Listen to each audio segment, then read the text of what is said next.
Hello students, in this part we will learn about different types of heterotrophic nutrition. In this previous part we have already know about autotrophic nutrition. So in heterotrophic nutrition the organisms cannot make their own food and depends fully on other organisms. Okay, so first we should know about parasitic nutrition. तो parasitic nutrition में क्या होता है कि एक living organism है, वो अपना न्यूट्रिशन के लिए किसके ऊपर डिपेंड करेगा, अदर लिविंग ऑर्गेनिज्म। तो वो दूसरे लिविंग ऑर्गेनिज्म से जो न्यूट्रिएंट लेगा उसको बदले में कुछ भी नहीं देता। ठीक है, so it is a mode of heterotrophic nutrition in which a living organism gate it's nutrients from another living organism. Okay,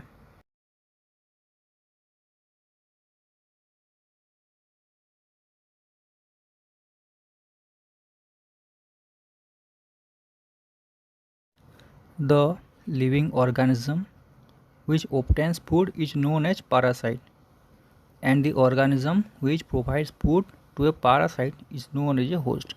मतलब जो ऑर्गेनिज्म दूसरे ऑर्गेनिज्म से फूड लेगा उसको बोलेंगे हम पैरासाइट, और जो ऑर्गेनिज्म फूड देगा उसको बोलेंगे हम होस्ट। ठीक है, so write down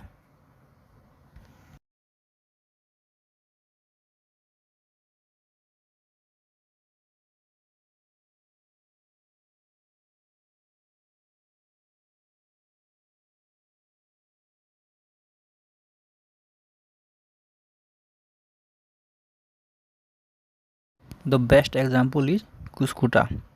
So in the right side you can see the diagrammatic sketch of cuscuta plant in a host plant। So cuscuta किसके थ्रू अपना न्यूट्रिएंट्स लेता है? Through their sucking roots. तो लेफ्ट साइड पे आप उसका एक photo देख सकते हैं।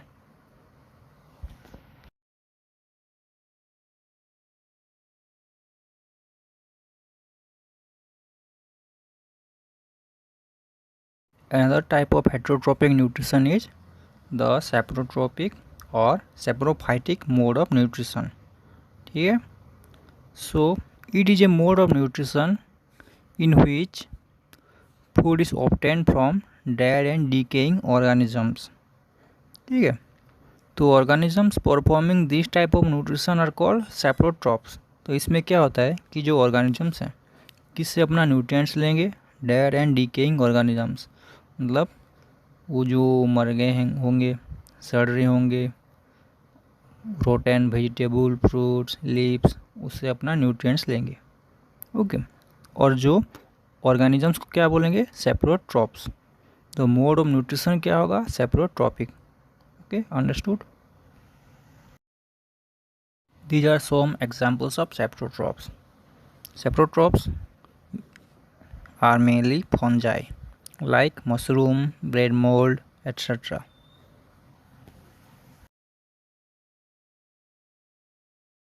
Next we will learn about insectivorous plants. So the plants that derives their food or nutrients by trapping and consuming insects are known as insectivorous plants. For example, pitcher plants, Venus flytrap, sundew, etc.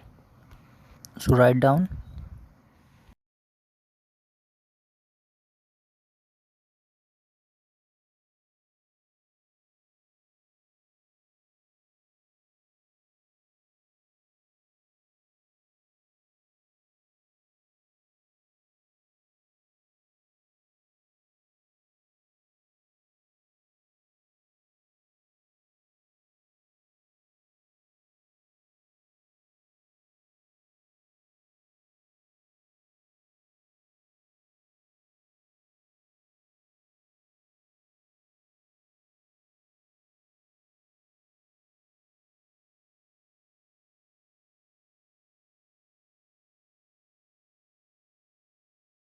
Now we will know about symbiotic plants.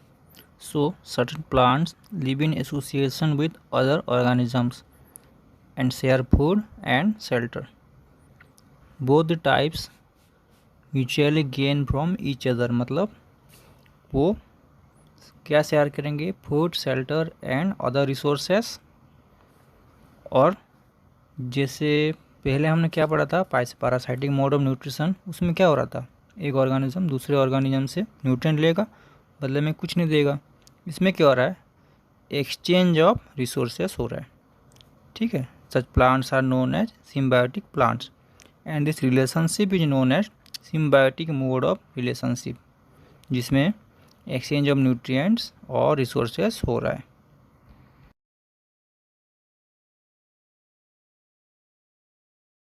इसका best example है lichen. So lichen is a type of algae which lives together with fungus and lichen prepare food and fungus provides shelter। सो क्या होगा, lichen और fungus के बीच exchange of resources हो रहा है। तो लाइकेन क्या दे रहा है, फूड दे रहा है। As it is a algae it can prepare their own food.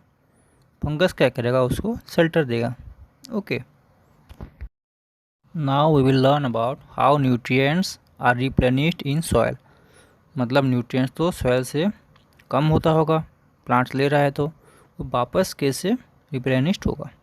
You have seen farmers spreading fertilizers and manures in the fields because we know that plants absorb minerals and nutrients in the soil so their amount is decreasing. Plants तो ले रहा है nutrients soil से, minerals भी ले रहा है, तो उनका क्या होगा, धीरे धीरे अमाउंट कम होगा।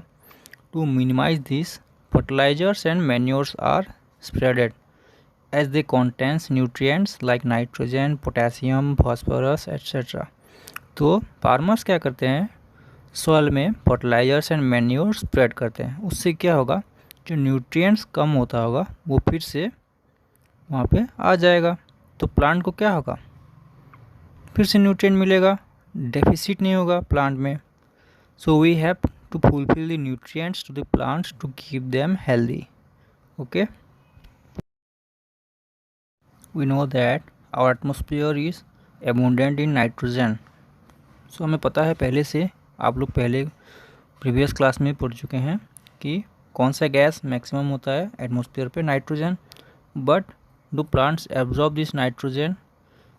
No, plants does not get the atmospheric nitrogen directly. So certain bacteria present in soil. Soil पे क्या होता है, कुछ स्पेशल टाइप का बैक्टीरिया होता है लाइक एजोटोबैक्टर।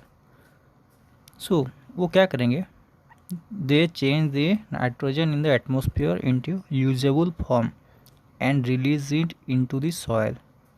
ठीक है, वो प्रोसेस क्या होगा, then the plants can easily absorb this nitrogen and fulfil their nitrogen requirement along with other constituents। समझे, इसका मतलब है कि वो बैक्टीरिया क्या करेगा, जो एटमॉस्फेरिक नाइट्रोजन है उसको यूजेबल फॉर्म पे कन्वर्ट करेगा, तभी जाके वो प्लांट्स वो नाइट्रोजन को ले सकेंगे। ठीक है, तो उनका नाइट्रोजन का नीड भी फुलफिल हो जाएगा and plants can then synthesize proteins and vitamins. Proteins में क्या होता है, नाइट्रोजन बेस है, इसलिए नाइट्रोजन उनको चाहिए। ओके, अभी हमने जाना कि plants can not use atmospheric nitrogen directly, so they need it in soluble form. एक बैक्टीरियम होता है जो कुछ प्लांट्स के रूट नोड्यूल्स में होता है। ठीक है, अभी आप डायग्राम में देख सकते हैं जो राउंडेड स्ट्रक्चर्स है, they are root nodules.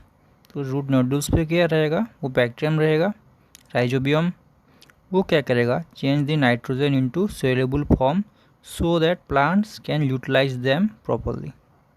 Okay, so this bacterium provides nitrogen and in return the plant provides food and shelter. उसको रहने के लिए जगह दे रहा है बैक्टीरिया को। सो हमने पहले पढ़ा था, this mode of relationship is known as symbiotic mode of relationship. So the root nodules कहाँ पे होगा, they are mainly in leguminous plants like gram, pea, moong etc. This is very useful for the farmers so that the use of nitrogenous fertilizer could be minimal. So leguminous plant से क्या होगा कि soil को तो nitrogen ज़्यादा मिल रहा है, plants को उसके थ्रू मिलेगा, तो क्या होगा, फार्मर्स फर्टिलाइजर्स कम यूज़ करेंगे और सॉइल पोल्यूशन कम होगा। So in this chapter you have learn about the different types of nutrition in plants, that are autotrophic nutrition, heterotrophic nutrition, about photosynthesis, about various types of heterotrophic nutrition. That's all.